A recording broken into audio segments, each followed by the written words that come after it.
Oggi prepariamo una deliziosa crostata al grano saraceno con marmellata di fragole, senza glutine, senza uova e senza burro. Un dolce rustico ideale sia per chi ha delle intolleranze, per chi è vegano o per chi semplicemente vuole provare delle ricette dal gusto particolare. E in più vi mostrerò 3 modi per utilizzare la pasta frolla in caso vi avanzi, oppure per fare semplicemente qualcosa di diverso della classica crostata.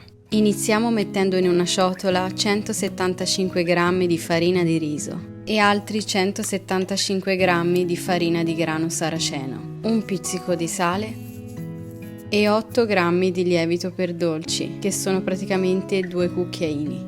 Aggiungiamo poi 90 g di zucchero di canna, mescoliamo e poi mettiamo 80 g di olio di semi di girasole. Poi aggiungiamo un po' di scorza di limone, mi raccomando non dovrà andarci un limone intero, ma ne basterà un pochino solo per dargli un po' di aroma. La quantità d'acqua può variare dai 125 ai 135 grammi, io vi consiglio di metterla un po' per volta, se vedete che c'è la necessità ne mettete un pochino di più. A questo punto l'impasto è più umido e ora possiamo lavorarlo con le mani. Vedrete che si compatta ma tenderà a sbriciolarsi. Quindi andremo a lavorarlo sul piano da lavoro. Vi consiglio di inumidirvi leggermente le mani in modo che riusciate a lavorarlo meglio. Cercate di compattare l'impasto in questo modo, non vi preoccupate, non sarà un passaggio difficile e neanche lungo, perché in circa 3 minuti avrete già ottenuto una palla. Copriamo con pellicola e mettiamo in frigo per circa un'ora.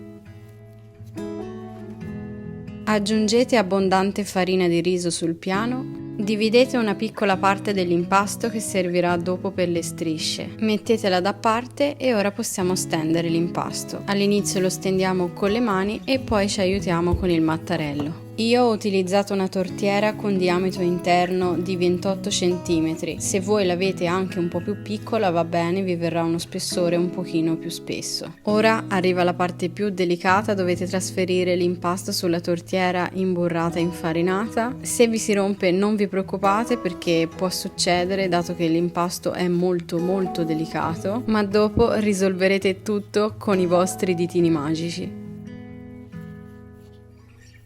Una volta formata la base della nostra crostata, prendiamo una forchetta e bucherelliamola.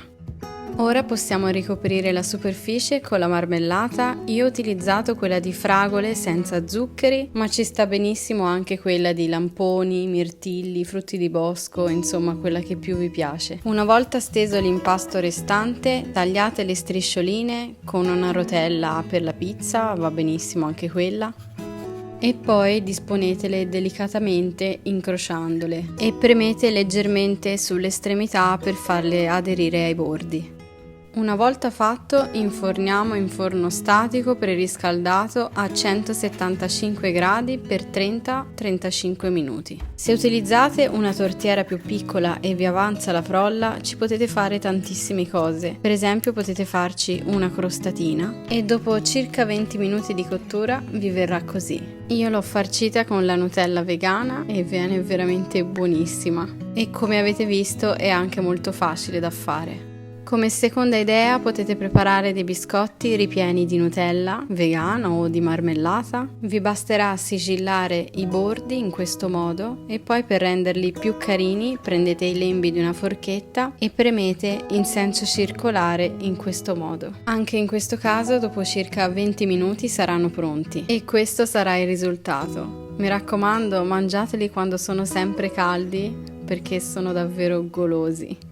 Oltre a queste 2 idee potete farci anche delle tartellette, fatte a mano e davvero semplici. Anche qua dopo circa 20 minuti sarà pronta, io l'ho farcita con la marmellata di mirtilli, ma voi potete farcirla con quello che più vi piace. Io spero che queste idee vi siano piaciute e che proverete a fare questa deliziosa crostata al grano saraceno. Fatemi sapere poi nei commenti cosa ne pensate e mi raccomando iscrivetevi al canale se non lo avete ancora fatto per non perdervi i prossimi video. Io vi ringrazio e noi ci vediamo sempre qui su Dai Colore ai Sapori. Ciao!